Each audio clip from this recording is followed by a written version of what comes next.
بسم اللہ الرحمن الرحیم مولایا صلی وسلم دائما ابدا علی حبیبکا خیر الخلق کلہم محمد عبداللہ حسینی۔ مدینہ منورہ کی مقدس فضاؤں سے الحمدللہ اس وقت موجود ہوں مسجد نبوی شریف کے اندر۔ اللہ کریم سے دعا ہے کہ اللہ کریم مسجد نبوی شریف میں ہمارے ناظرین کو بھی نمازیں پڑھنے کی سعادت عطا فرمائے۔ آپ کو آج مسجد نبوی شریف کی پرسوز پرکیف آواز میں اذان سناتے ہیں۔ اذان کی فضیلت کے حوالے سے تو ویسے احادیث شریف میں کئی فضیلتیں وارد ہیں، جن میں سے ایک حدیث سید عالم صلی اللہ علیہ وآلہ وسلم نے ارشاد فرمایا، اے عورتوں، جس طرح بلال اذان میں کہتا ہے تم بھی اس طرح کہا کرو۔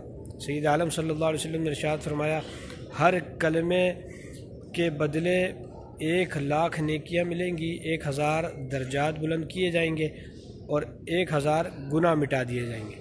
بارگاہ رسالت میں عرض کی گئی، یا رسول اللہ یہ تو عورتوں کے لیے، تو حضور نے فرمایا مردوں کے لیے دگنا ثواب۔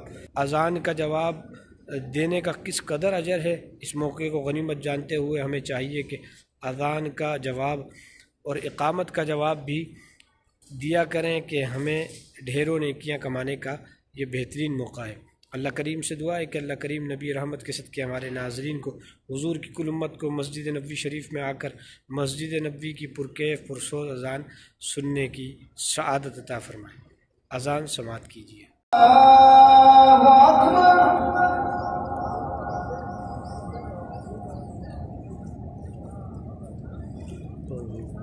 اشہد ان لا